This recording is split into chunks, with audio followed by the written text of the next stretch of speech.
স্মরণ করছি এই দিনে চলে যাওয়া কিছু কিংবদন্তি ও অসাধারণ মানুষের কথা।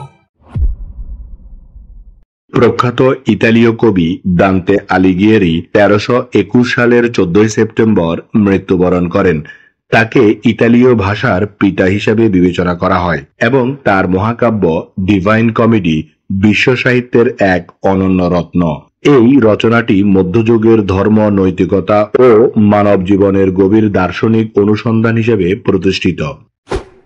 মার্কিন ঔপন্যাসিক জেমস ফেনিমোর কুফার 1851 সালের 14 সেপ্টেম্বর মৃত্যুবরণ করেন। তিনি আমেরিকান সাহিত্যের একজন প্রভাবশালী লেখক ছিলেন। বিশেষ করে তার লেস্টারাঞ্জার সিরিজের মাধ্যমে তিনি বিশেষ পরিচিতি লাভ করেন। কুফারের রচনাগুলোতে প্রাকৃতিক পরিবেশ ও আমেরিকান আদিবাসী জনগণের জীবন চিত্রকে জীবন্তভাবে উপস্থাপন করেছেন এবং আমেরিকান সাহিত্যে রোমান্টিক ও অভিযাত্রীধর্মী সাহিত্যের ধারাকে সমৃদ্ধ করেছেন।